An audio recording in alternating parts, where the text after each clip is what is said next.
మనందరం ధర్మం ధర్మం ధర్మం అనే మాట వింటూనే ఉంటాం. అసలు ఈ ధర్మం అంటే ఏంటి? ధర్మం అంటే పూజలు చేయడమేనా? దేవాలయానికి వెళ్లడమేనా? కాదు. ధర్మం అంటే సరైనది చేయడం, ఎవరూ చూడకపోయినా మంచి పని చేయడం. ఒక సింపుల్ ఎగ్జాంపుల్ చూద్దాం. నువ్వు రోడ్డు మీద వెళ్తున్నప్పుడు ఎవరూ లేరు. ట్రాఫిక్ సిగ్నల్ దగ్గర సిగ్నల్ రెడ్ ఉంది. నువ్వు ఆగితే ధర్మం, వెళ్ళిపోతే అధర్మం.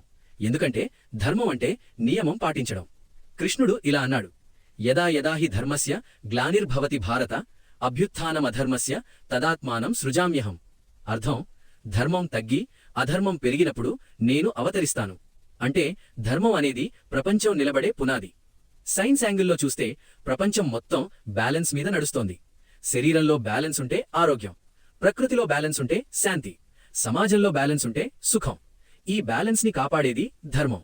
ధర్మం అంటే లైఫ్ సిస్టమ్ రూల్. పిల్లలకు అర్థమయ్యేలా చెప్పాలి అంటే ధర్మం అంటే నిజం చెప్పడం, ఎవరినీ మోసం చేయకపోవడం, నీ పని బాధ్యతగా చేయడం, బలహీనులకు సహాయం చేయడం. ధర్మం దేవాలయంలో ఉండదు, మన నిర్ణయాల్లో ఉంటుంది. మనలో ప్రతిరోజు మంచి వర్సెస్ చెడు యుద్ధం జరుగుతుంది. సరైనది ఎంచుకుంటే మనలోని కృష్ణుడు మేల్కొన్నట్టే. ధర్మం అంటే ఏమిటో మనం చూశాం. ఇప్పుడు ప్రశ్న, ధర్మ మార్గం అంటే ఏమిటి? సింపుల్గా చెప్పాలంటే మన ప్రతి పనిలో కృష్ణుడిని గుర్తుపెట్టుకుని ఆయనలా సరైనది ఎంచుకోవడం. అదే ధర్మ మార్గం. కృష్ణుడు ఎప్పుడూ 3 విషయాలు ఫాలో అయ్యాడు: సత్యం, బాధ్యత, ఇతరులకు మేలు. మనం ఏదైనా పని చేసే ముందు ఇలా ఆలోచించాలి, ఇది కృష్ణుడైతే చేసేవాడా అంటే మనకు జవాబు వస్తుంది. అదే ధర్మ మార్గం.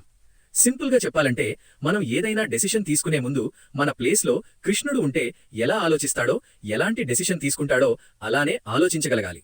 అండ్ రిజల్ట్ని ఎక్స్పెక్ట్ చేయకుండా మనకి అప్పగించిన పనిని మాత్రమే మనం చేసుకుంటూ వెళ్ళిపోవాలి.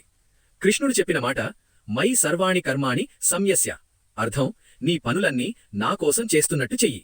అంటే మన పని దేవునికి అర్పణగా చేస్తే అది ధర్మ మార్గం.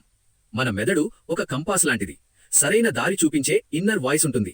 మనం కోపం, లోభం, ఈగో వింటే అది తప్పుదారి. మనం మనసులోని శాంతి, నిజం వింటే అది ధర్మ మార్గం.